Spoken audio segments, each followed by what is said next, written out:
let's have a look at how we're going to defeat the bosses in the Ruby Life Pools for Season 4 of Dragonflight.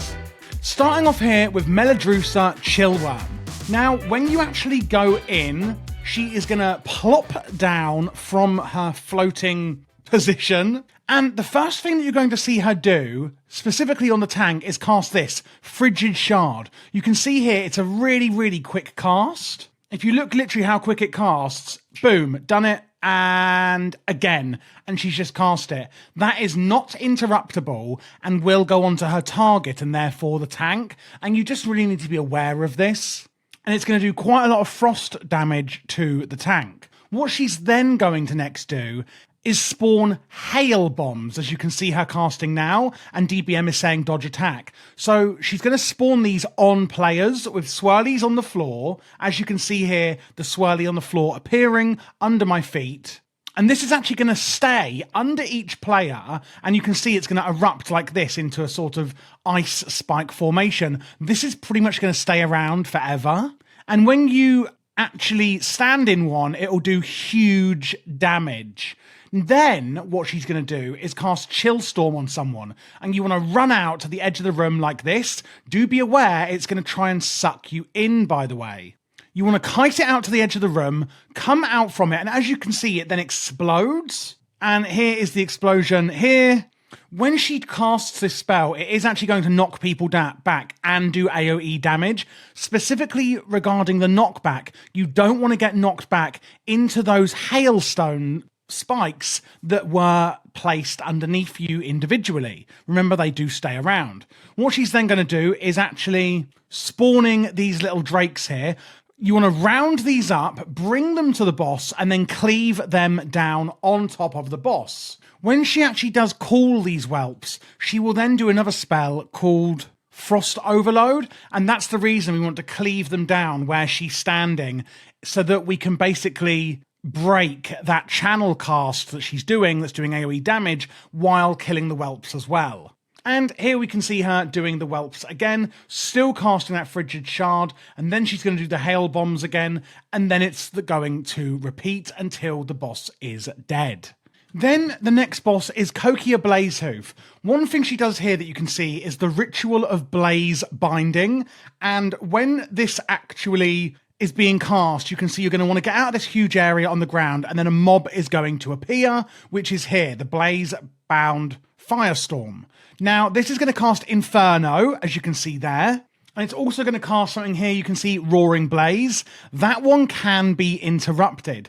Now, regarding where she's actually going to be placing this ad, it can be manipulated by you, the players. So it's going to spawn on one person, and wherever you're standing, that is where the ad will be, that she casts it.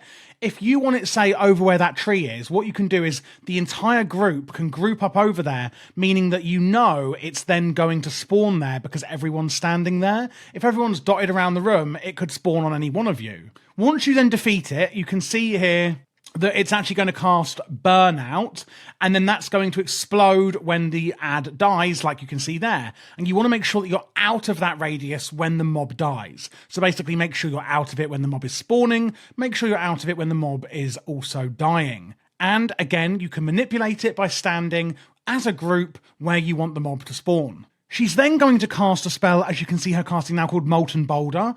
This is going to make this orange swirly on the floor, and that is the direction the boulder is going to go in. Again, bait this out of the room, like this, for example, or it could have gone left here, but what you don't want is it coming into the fight. So you want to get this out of the way as possible, and of course, avoid that at all costs. Here she is again with the Ritual of Blaze Binding. There's the ad that's going to spawn. Here it is. Again, it's doing its Inferno. This is going to do AoE damage, which you want to... You can't do anything about. For healers, that's going to be the big amount of healing there. You don't really want it to get a second one off. And then the burnout, again, when the mob is dying, it's then going to explode at the end. Get out of that burnout. The only other thing to mention is that she uses an attack called Searing Blows on the tank, and this will pretty much just put a bleed on the tank, and this can stack. She used it a few times, and that is something else you need to be aware of. Otherwise, this boss is pretty simple. On the last boss then, it's a two-phase fight. At the start, what we're going to see here is Kyrakka doing the big fire breath. Needless to say, please do stay out of that. It is going to apply a debuff on you if you do get hit. The ability she's casting at the moment is Roaring Fire Breath. And then if you do get hit by it, the debuff is called Inferno Core. That's going to be doing a damage over time on you. And then when it actually expires, it's going to leave lava pools on the floor. So again, it's really important that you do actually stay out of that fire breath. If we look at what Erkhart is doing, that's the troll, you can see it's casting Cloud Burst. Now, you can see then the Cloud Burst whooshes out.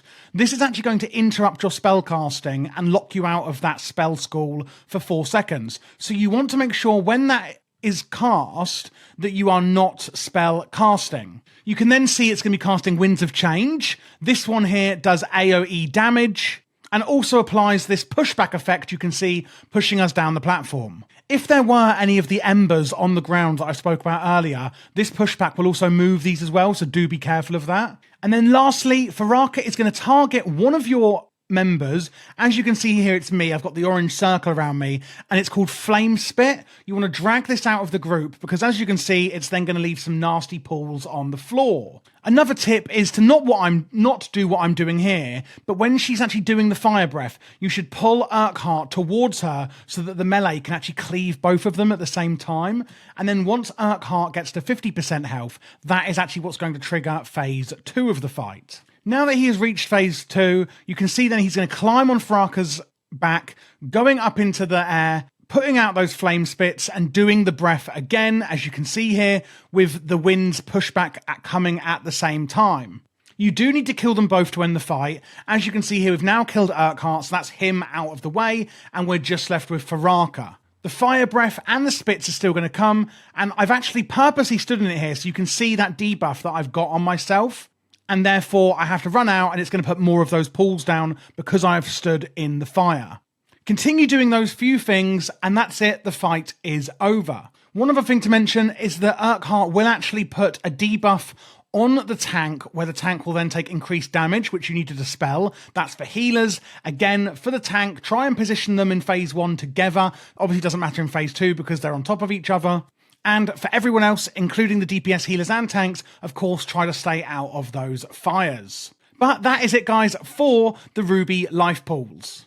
If you do want to see other dungeon boss guides, click this playlist here. I would have actually done all of them for Season 4. And if you also want to see PvE guides or PvP guides for the class you play, I've also done those for Season 4 as well.